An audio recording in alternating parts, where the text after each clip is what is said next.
All right. All right, you guys, welcome back to eXp Family Tree Wednesday Mastermind. Today, we're going to talk about best practices when it comes to business and life planning. And if you guys are interested, we have a couple options of actually sitting down and doing some of the planning. Sharon just mentioned she would love to do it. So more to come on that. And I believe if you were on our Monday call, Becky Colburn shared that she's going to be doing it. Is on Eastern time zone, so a little bit earlier for those of us on Pacific, but it's going to be 2.5 hours and free to anyone. So you can go back and look at my the live stream on Monday, the revenue share call, and look at the comments. And there's a link there. And so you can invite any guests. It's completely broker agnostic. And it could just be a value add to maybe add to somebody's life that, you know, you maybe would like to be in business with or have been talking to, and you just think they aren't getting the business planning conversations wherever they are. We can use it for our own purposes and invite our colleagues, our friends, etc. So, but today we wanted to use about 30 minutes of our time just talking about like some of the best practices. And I'm super excited because both Lisa and Angie, who are on the call here too, and I didn't know both of them that were going to show up, but it works out always how it's supposed to, have a lot of experiences in coaching and things of that nature too. So it's going to be just really a cool conversation led by Sharon Casey. As you guys know, Sharon comes on once a month and talks about optimizing and simplifying your business, which are two really important things as it pertains to operations and other things as well. But today we wanted to talk about business planning, add a little bit of like life and business planning concept in there because we think it's important to do both. And I'm excited to hear from all of you. So we're going to make it as conversational as possible. Hi, Joanne. Hey, everybody. Joanne is my partner in Florida, one of my partners there. And so we will have a great conversation. So reminder, we are live streaming at eXp Family Tree. It stays live streamed forever. You can tag people if you think they should watch this, or if you want to go back and watch it again. And of course, we'll have it out on YouTube within 24 hours as well. So Sharon, let's kick it off with you. Tell me what you've been thinking as it pertains to business planning. If you want to give a really short intro, because I know not everybody knows you as well. For sure. Hey, I'm Sharon. I am a partner of Cari's. I am recently moved to my license to eXp from Keller Williams back in May, but I am a non-selling agent. I've always been in the operations side of things. I shouldn't say that non-selling. I've got my third deal in contract right now for this year, and I never intended to, but it's family and friends. So that's been awesome. That's why I kept my license active. But I love, love, love operations. I love planning. I love strategic thinking. I love, how can we, make sure that we have a plan that we're willing to follow. So that's part of my thought process today too. But my background though is in a lot of corporate executive assistant training, onboarding, working in the HR realm, really just focused on systems, processes, lean thinking, lean manufacturing, that type of thing. So it's all translated to where I am today. So I consult for teams and individual agents and others, small business owners on like, how can we make our business more efficient and how can we get our operations up and running? Or I don't know what operations is. So how can you help me with that? A lot of solopreneurs that are looking to add their first team member or just establishing some good processes. So that's what I do. Yay. She's also up in the good old state of Minnesota, which is where I'm from. Awesome.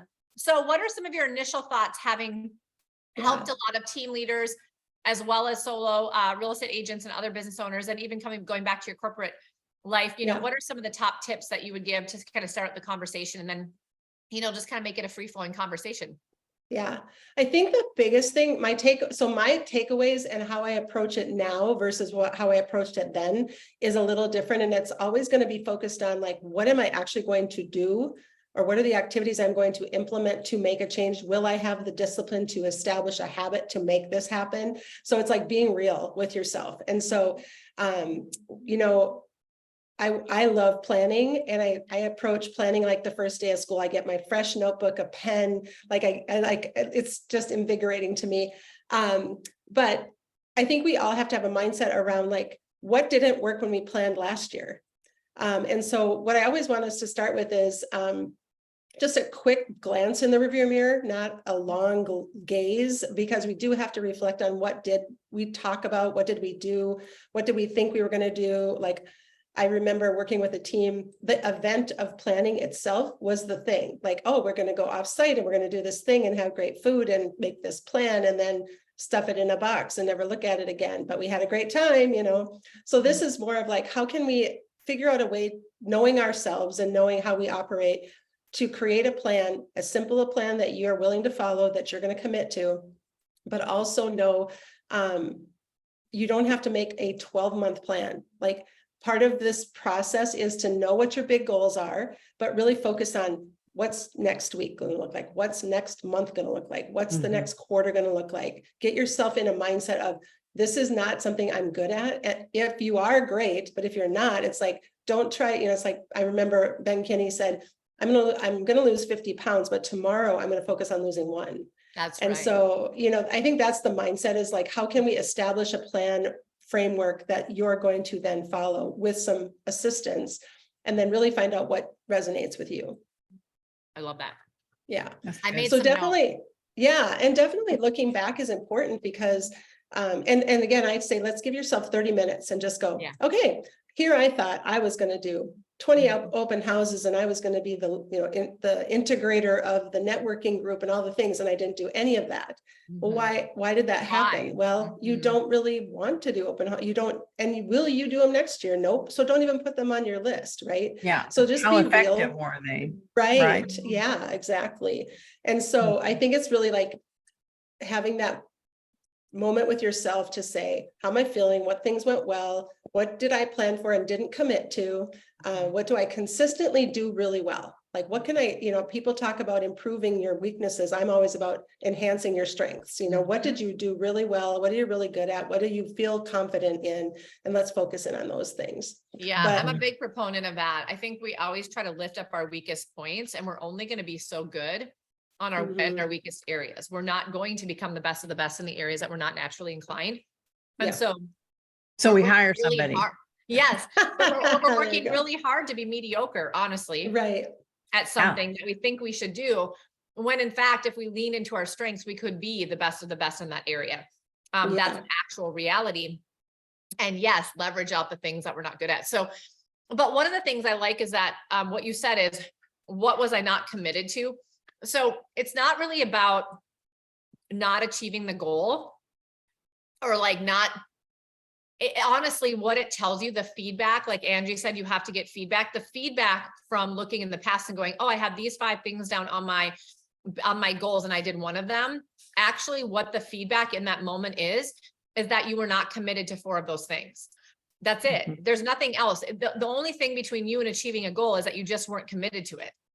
Because if you're committed to it, then you figure it out and you do it. So I thought I was committed to 5 things, and actually it looks like I was really committed to 1 of those. Well, why did I think I was committed? And just being able to like have some dialogue with yourself, like, why did I even write that down? Oftentimes people write things down, especially in goal setting, that they think they should write down. It has nothing to do with what they actually want to write down. They're not even committed to doing it. They're just thinking that they should because that's what they were told to do, and that's what everybody else is doing. But that's not goal setting. That's just writing something down that you think you should do that you're not going to do, which also leads to a bunch of self-distrust and a whole bunch of other things, right? Yeah, for sure. Yeah, and I think it's like everybody's in a different season of life. Those that have the, and I always start by talking like, what's bringing me energy? Like, what really gets me motivated in the morning to get something done, and what how can I leverage that and that type of thing. And then I guess ultimately, when I do planning, it's a holistic approach. Like I'm thinking about my family, my vacation times, my grandson times, like how much time per day do I really want to be working? I have I get to know what my bottom line is every month, and how I have to approach my revenue generating activities, which is different than an agent in some cases, but I get to choose that. And so that's where I get to establish those boundaries. And then how do I want to get there? And then it feels better because it's stuff that I get to choose. And so everybody comes from that in a different way, but your business management of your business as an agent and as a team member or whatever you're doing, you've got to think about all those pieces.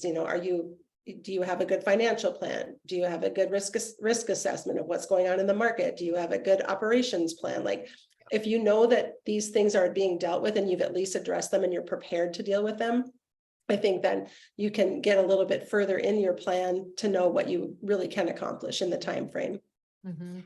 Yeah, okay, so that's a good point. So sometimes maybe we feel like we're committed to the business goals, let's just say, but if they don't fit into your desired life, if they don't leave room from the things in your life that you really know are important, then you still aren't going to be fully committed to them because they're taking away from something else. Mhm. And so that's where, when you are planning, being able to plan holistically around all of those things, like I want to have a one-on-one date day out with each of my children a month. I want to have, or a quarter. I want to have 5, family vacations or 4 family vacations. I want to Mhm. have date night every Friday. I want to have certain, workout routine.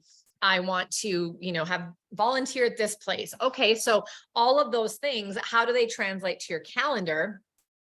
And then of your business goals, where are those going to fit in? And it seems counterproductive, like we should be fitting in the business stuff and the stuff around it. The problem with that is that we won't do that, because Right. if it's sabotaging areas of our life, we're going to pull away from that subconsciously anyway. So what can we do? Okay, well, when we, volunteer. We plan our play, right? We Yeah, plan the right. play first, right? That's what they always say. And then Yeah. integrate business to it. I always say, Yeah. like, why can't you integrate business when you work out? Why can't you integrate business when, you're volunteering? Of course you can. And when you're going to church, you aren't doing it in a traditional sense of lead generation, but if you're purposeful and present and looking for those opportunities in all of those places, you should be able to integrate a lot of your things together with business. But then you have to have some personal, intentional time about your business too. And so what is that going to look like? And realistically, based on that, what will you commit to in those timeframes, and how are they going to relate to the business that you need? And is that going to equate to the income you want? And if not, then we have to kind of dial it back and ask some serious questions. Yeah. But I think it's just like, okay, I want to make 100,000 in real estate. So I'm going to do, 8 hours. I'm going to These work, are the do this things. and this and Yeah. this. And then it's like, but wait, we didn't talk about anything, other things that were important to you. So the reality of you being fully committed to that is just very small. Yeah. Yeah. And I think, you have to play out a success in your mind. So when you think about a plan, and if you've done this and you haven't succeeded, or you feel like you haven't succeeded, and that planning has been a waste of time because you always get derailed and whatever. So let's find one thing that you can really hone in on for the activities that will lead you to the success. So if you step back and say, I want to make this much, I need to close this many properties in this much time in order to, you go back through the economic model. But if you say, I'm going to do an open house, it means you have to prep for it. You have to go set up the signs. You have to go do it. Then you have the follow-up from it. So it's not just putting an open house on your calendar. It's all the prep and everything. So you have to kind of reverse engineer the time around that, because the minute you say, oh, I had an hour time block for this and took me 3, now you're derailed and now you're frustrated. Yeah. So it's taking the time to really identify the whole time that you need to allow for that, so you don't feel like your calendar has completely been Yeah. hijacked. You got wrong expectations to begin. Exactly. Right. Right. Yeah. And I know I'm a, self-proclaimed calendar follower, and I also don't stick to it sometimes. And so I have to remind myself, like, that's why it's there. And I've always, when I train new operations people, I use the analogy of, like, if you time block and if you're putting it in there, once you start really getting into the calendar, the way it's going to work best for you is you treat it like when you're in school and the bell rings and you have to change classes, right? You don't get to stay in English class an extra hour. You have to wrap it up. Yeah. You have to put your notes together, and you're probably going to have some homework, but you got to move on to science, right? Yeah. Same with your time block schedule. It's like, if you've got appointments scheduled from 1 to 3, and then you're not on an appointment, so you have your backup, what are you working on during that time? But then you don't continue to follow that rhythm, you're just going to always be free flowing, free-ranging agent, free-ranging Free-range. business owner. Yeah. Chickens. Yeah. Chickens. Yeah, Yeah, chicken with exactly. their heads cut off is what it is. half the time. That's Yeah. true. Yeah. And I find also- I was gonna, Go ahead. I'm sorry, I was just gonna No, go ahead. ask, one of the frustrations or whatever challenges that I come across with a lot of agents is they're afraid to tell you how many days, how many hours that they want to commit to, and even in play, it's like herding cats, right? They don't want to tell you Yeah. I want to be, they're addicted to that kind of free flow thing, Mhm. you know, Yeah. and they're just, like you said, Cari, they're not committed to, and some of that is just not knowing what they Right. need, you know. I think that the way I approach it too, Hard. I worked with a lot of rookie agents that have come into the business. And like, I'm super straight with them. I'm like, hey guys, before we even would sign them, we're like, do you have 6 months of reserves to pay your bills? Because even if you put something in contract today, it's going to be 2 months, or whatever. So when they come out of real estate training, Oh, you've yeah. essentially taken the SATs, right? When you start being a realtor, now you're in 101, 102, 103, and 104 of your college career, and it's fire, by baptism by fire. So it's really, there's so much education involved in learning how to be a realtor, how to do how to do the showings, how to do the paperwork, how to do the contract live. When you're actually doing it, it's like ridiculously time consuming. And so if they don't come into that first year thinking it's a full-time job and that they do have the ability to be super flexible, but they're not disciplined, they're not going to succeed. And then they're going to be wondering why they aren't making money. So it's really even a being part-time agent, right? Mhm. Even if Yeah. you tell me I'm going to work 20 hours in real Yeah. estate, okay, well then let's figure that out, but you're going to have to, That's right. it's a big benefit if Mhm. you'll just I often, decide. Yeah. yeah, I Set a often ask the personal, question, are you interested? Are you committed? Mm-hmm. Interested is you do whatever's convenient. Committed is you do whatever it takes. Mhm. So are you interested or are you committed? Because there's a big difference. And I Yeah. think that's helped a few agents that I've worked with, like a light bulb moment. Like if it's convenient, you're not going to get to where you want to go if you're just interested. I mean, committed is like you touched on earlier, Cari, doing whatever it takes and accepting results, not excuses.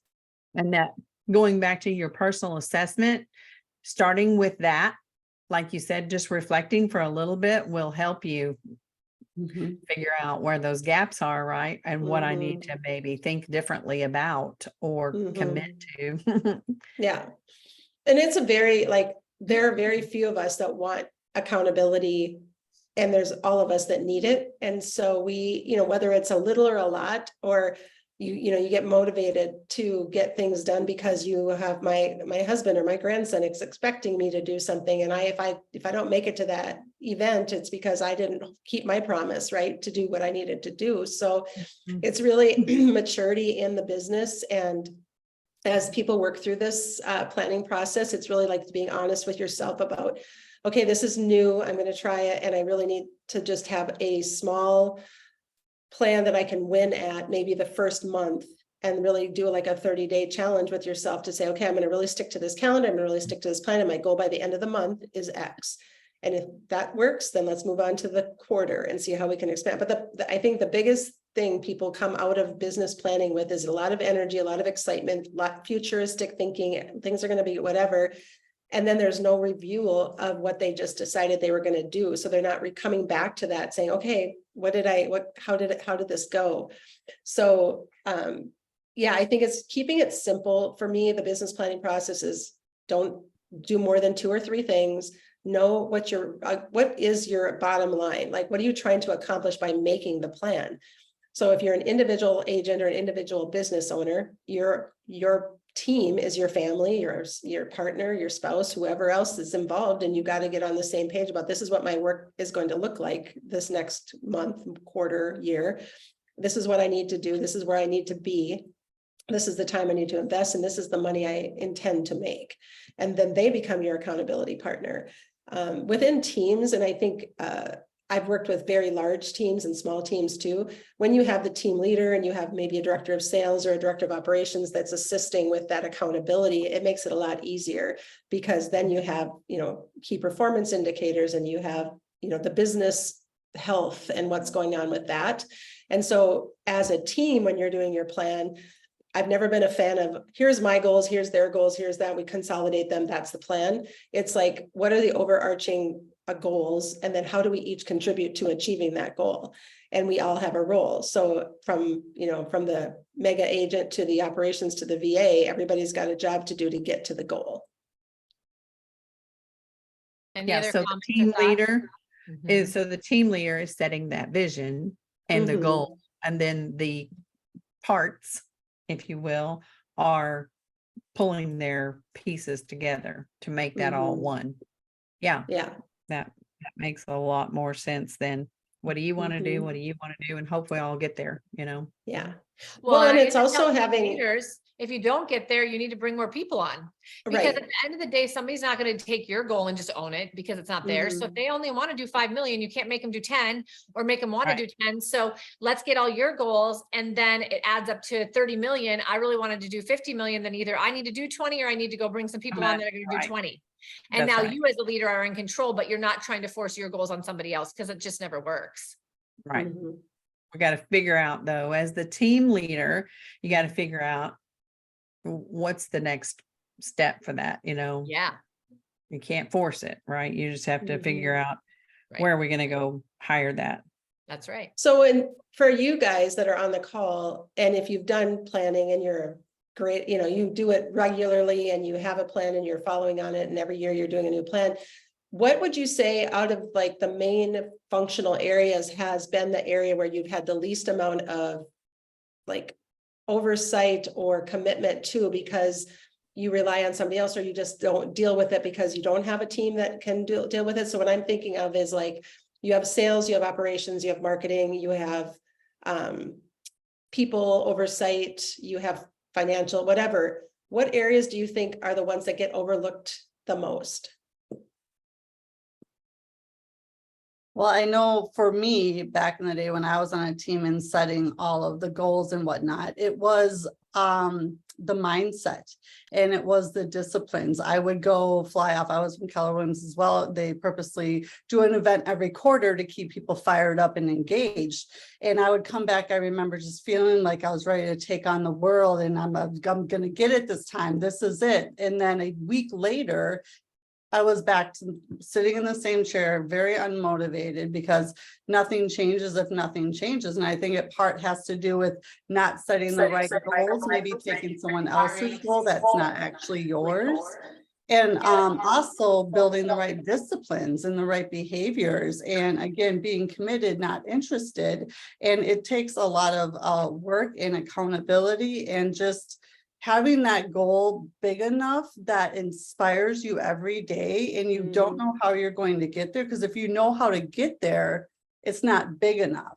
So I talked about in my goal setting workshop and the agents that I coach is, you want to set a goal that you want. The only prerequisite is that you desire to have it and you want it more than anything. If you know how, that's not the right goal, because it's who you become in the process of getting it. And the goal is just the side effect.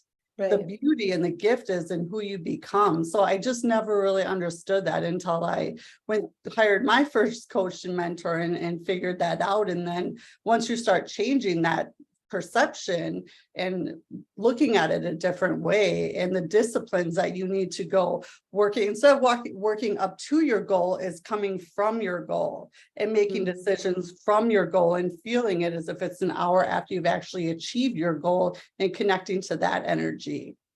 Yeah, that makes so much sense. For me, from my past experience, I think the one area I see the least amount of focus put on is a real good budget, like something that you're really going to follow when it comes to, what am I going to spend on hires and bonuses and marketing and all the things, and that we don't follow it, we don't care about it. It's like all of a sudden we're still spending the money, but we don't have the income to support it. And so really being a good steward of your business finances is an area that even, brand new agents, knowing what your budget is every month, knowing what your income needs to be, and when you have to adjust to make that happen. So I feel like that's an area where we could spend a lot more time so that you can really understand, especially that, are you reserving money for taxes quarterly? Are you taking care of, there's just a lot of things as a newer agent coming in, or even as a team, that you just fly by the seat of your pants and you don't really pay attention. So even if you started with a general budget and you could look back at some stuff that you could use as starting points for next year, having something that you can compare to and then be accountable to is so important. And as we move into this weird time, if you're having any issues with the market right now, More important. they say you should have 4 months of reserves to pay your bills. So if you know what your monthly bills to run your office is and pay your staff, you need that 4 months of reserves set aside in case there's a hiccup in the market. Yeah. Yeah. I love that. That's so true. Absolutely. And as a new agent looking back, you don't have, there's no class on that. And you know, if you don't That's have the right right. person in place to walk you through that, it's a big shock. Mhm. You know, Yeah. you learn a lot of failing forward and learning, even if I was on a team and it was still just like boom, boom, like Mhm. hit after hit. And yeah, it's just like, Yeah. oh, Yeah. And that's a really good point, because everybody goes into, well, I wouldn't say everybody, most new agents go into it thinking of that big upside, the money that's to be made, the freedom that's to be achieved, all of those things. However, and they don't want to give up a dime of a split or anything to anybody, because Right. that's why they're there. But then they lack the discipline, or they lack the knowledge to do the thing. And then they do rely on somebody to help them through it for free, or they join a team and they get to the point that they go, okay, now I can do it all on my own, because I just sucked the life out of my team leader trying to move myself up the chain, you know? So, but yeah, I really do believe I love coaching new agents. Honestly, I don't mind it at all, as long as they are showing me that they're putting the effort in. It's when they don't put the effort in, they don't do the activities, and then they are like frustrated and resentful that things aren't going their way. So, but anyways, like, I want all people to believe in that there is it's worthy of their time to take a moment and do planning, because you might plan yourself out of real estate. Like I've talked to several people that have been in real estate for years, and now they're at a point where like, I don't know if I still want to do this at the level I'm doing it. What's my exit plan? And then working towards that. So the planning can go from the very beginning of your career to the very end of your career, but have a plan so that you're ready for how do I achieve that exit in How do 3 I years, exit? you know? Yeah. Mhm, Mhm. for Yeah, sure. definitely. I think you're right, though, that there's not enough conversation about that. You know, when we tell agents that you are your own business, Mhm. if you were buying a franchise somewhere, they would definitely be talking to you about all the Yeah. financial. Yeah, exactly. That's a gap for sure. Sorry. No. so true. I think, the other piece about just the overall planning process is don't get too committed. I mean, get committed for sure. But if you are early on and realizing that things are not like either, I thought this was going to be something I was going to be working towards, but now I'm seeing that that's really not an option for me right now. Being willing and able to pivot and not feeling like you just failed the whole planning process is so important. So being flexible with your wanting, this was a goal. I started with this, but now something has changed. I'm adjusting this way. I found a different path that might be a better one. Like, let's be free to adjust, kind of pivot on that and then move towards that. But just being, honest and with yourself and others. And I think ultimately all of this has to do with communication, because we talked a couple months ago on this call about self-leadership. And if you're not leading yourself, you can't lead others. And then if you're not an example to others, you're not following your own rules. So as a leader, even with your 1 or 2 people on a team or a single, again, you're accountable to your family or your friends or whatever. But, just being a business owner, like, you're not an entrepreneur anymore, you're a business owner, and you have to treat it like such. So when they say having a board meeting, it could be you and your husband or you and yourself, it just have a plan to get down there and actually get a business plan together for the year, so that you have no regrets, that you did everything you could, that you planned for your time away, that you had a good integrated life. And then being able to adjust and try new things and learn from others, and figuring out what brings you joy, what brings you energy, where do you find your strengths to use the best? And then really what ways can you leverage out the things that you don't want, or just eliminate them? So when you look back at last year's plan and you see the things that didn't get done, like Cari said, were you committed? It weren't that you committed to it, but really, was it necessary? So if you succeeded without it, then you might have realized that you didn't really need it in the first place. But if you really needed it and you still didn't do it, so what is the barrier to making sure that that gets done this year? I love it. Yeah. So for everybody that's on the call, have you already done some preliminary planning for next year, or where are you at in your process? This was the hardest thing for me, but I went backwards. It felt like I thought I was going to be going backwards, but I bought a paper planner. Mhm. And it just, I remembered in my little assessment that is when I planned better, when I had it Yeah. on paper. And it was something that works for me. And when I planned my planning every single week, I had a time in my calendar on Sunday evening.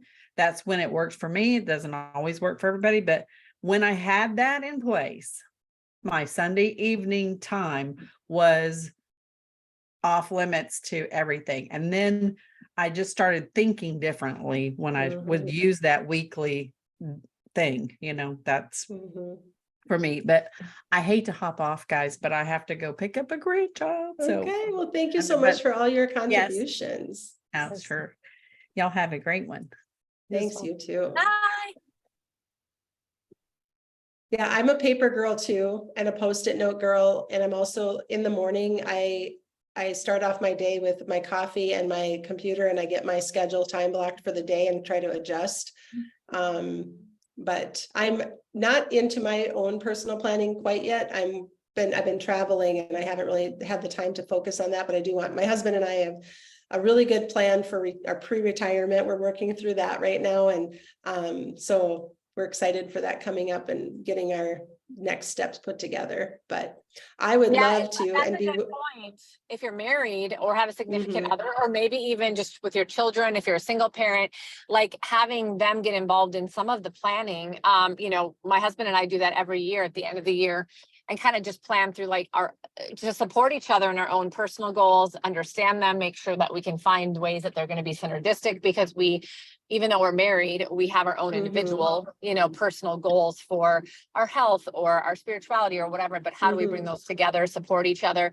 Our family vacations, looking at the calendars together, just celebrating what we did accomplish in the last year together, the financials, just those sorts of things. So I highly encourage that with anybody in your life that is, they can hold you accountable and support you, that, you do that together, and it can be a really cool activity with a loved one too.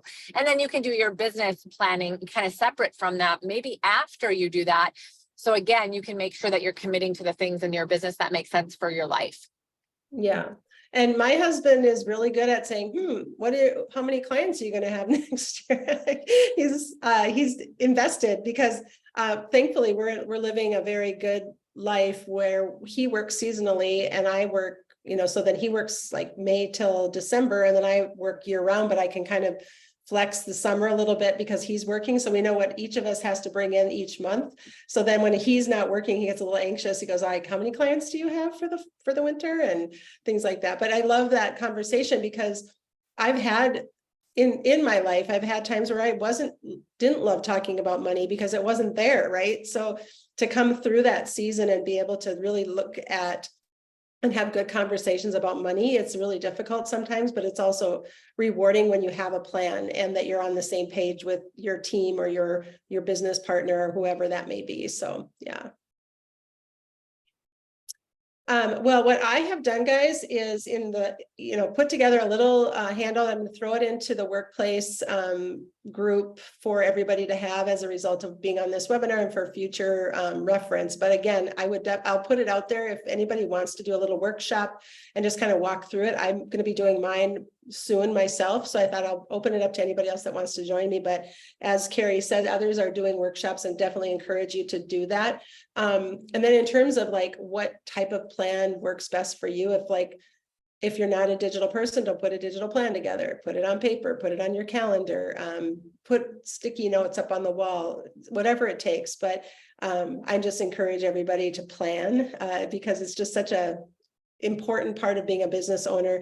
And I think giving yourself that time to reflect and really focus on some things, but not start in the rearview mirror. It's a little rearview mirror, and it's a big windshield. So we want to make sure that we take the time to reflect on the good and the things we can get better at. But then the windshield is, wow, what a beautiful future we have for the next year. And how can I make a plan to make it the best one yet?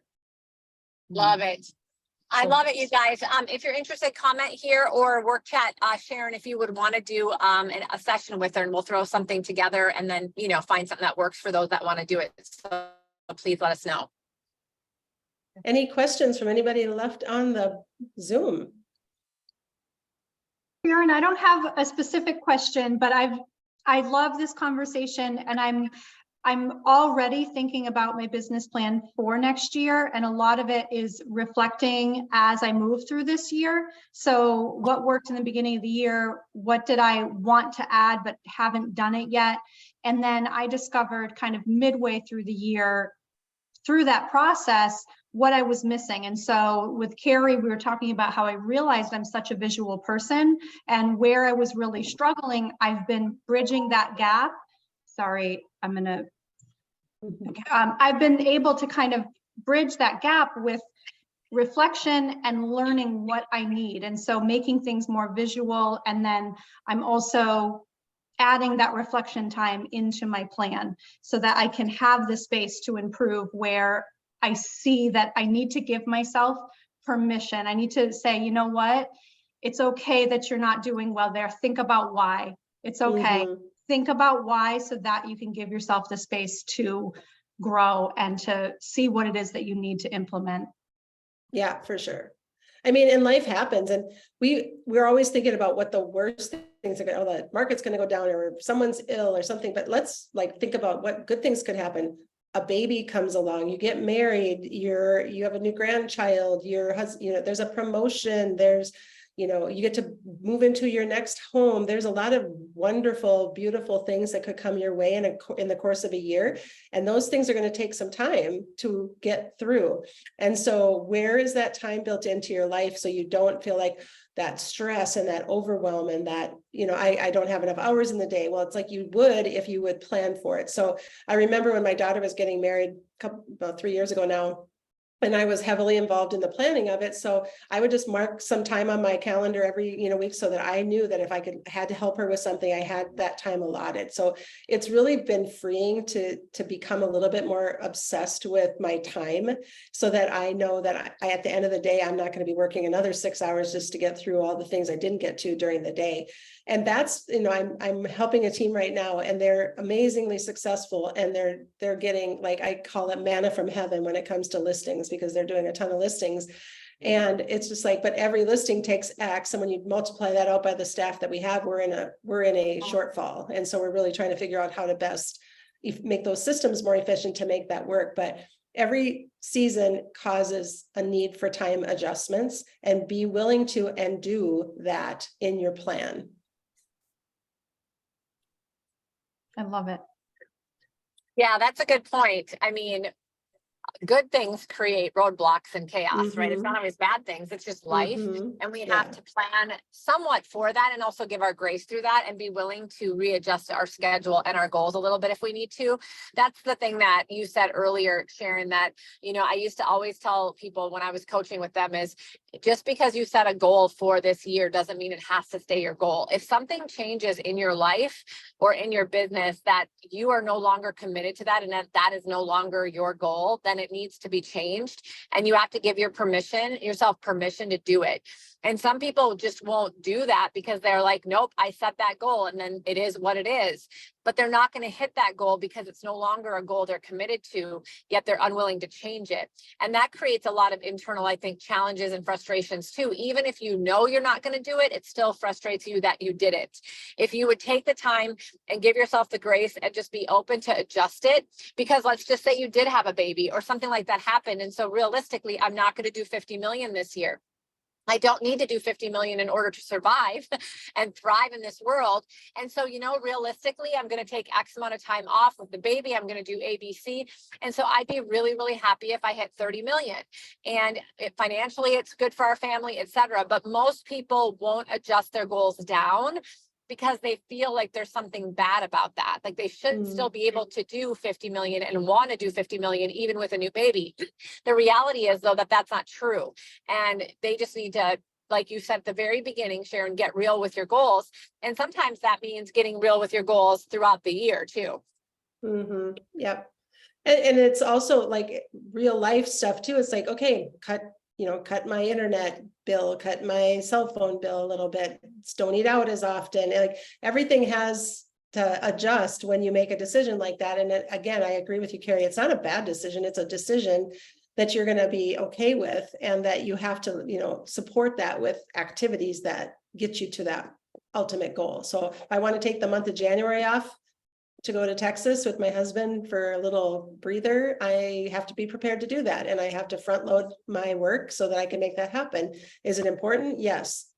Is it going to happen? Yes, because I want that freedom during that time to not have to worry about work. So it's really like knowing how important that is to me and him to be able to plan that time away together will make that goal come true. So I believe in, again, I'm mature, so I've gone through this a few times. It's just being okay with limiting, simplifying, be okay with less, not have a mindset of, always having to have more, but being comfortable and secure in a time that could be a little scary as the economy moves along and things in the world are happening. So just take the time to plan, be prepared for it, know that whatever you do, you're trying to just support yourself and your family and your lifestyle and everything else around you in the most positive way. I love it. Very, very good strategies. You've heard from Angie this month on mindset. Now you're hearing from Sharon on some really great strategies. I think sometimes less is more when planning as well. So if we get really complex, it's just too complex. We're not going to remember everything. We're not going to read it all. We don't even remember what we're fully committed to. It's just too much. And so that might be something that you've done in the past. So think about simplifying a little bit and getting real and being really happy with what it is that you really are committed to, instead of just having some expectation that I should be committed to more. And so I feel like less than, and so now I'm unhappy about it.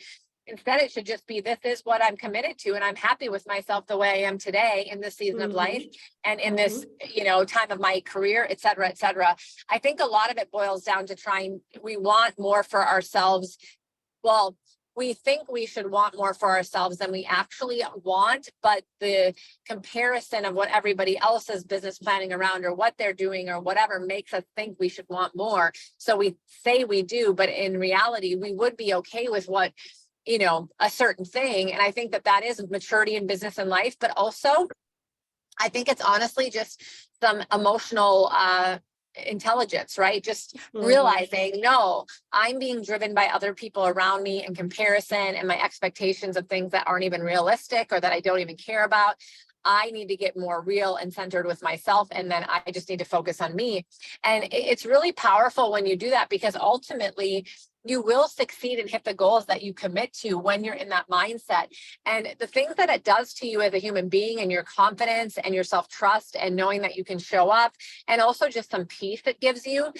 We live in a lot of frustration and disappointment and wanting more and doing more and not being very peaceful and not being very joyful inside, because we're driving ourselves to things oftentimes that we don't even really want and leaning into those, those goals and commitments that aren't really true to us. And so I don't know, this, business planning conversation, I think leads us to, just realizing like sometimes business planning can be not good for you. I mean, really, I've seen people business plan and their goals for their business is actually very destructive for them because they're just not able to get to this real core of themselves and realize what it is that they really should be focusing on and doing in this time of their business. So I hope that if anything, you just took that away. And if you've already business planned and you're like, oh crap, I think I did that. That's okay. You can go back and adjust. Yeah. I think it's just they always say, hope is not a plan. So at least have some level of, I'm going to commit to a couple of things. I want to get started in a mind space around what planning does look like. I've never been good at it, but then I want to try to be better at it. Reach out to myself or Cari, others in your world to ask for help. There's always online, systems out there. Lots of real estate teams are doing planning. Jump on with them, get the feedback that you need, but start. Yes, awesome. Thanks for being here, Sharon. Everybody else, thanks for joining. Let us know. I know Joanne said she'd be in for a little business planning. Maybe if you want to post something in EXP Family Tree, Sharon, about it too. I just did, yes. Yay. Then they can comment below and then we'll go ahead and schedule something. Thanks, you guys. Thanks so you. much. Thank you. Bye. Thanks, Bye, guys. Yeah, nice to meet y'all.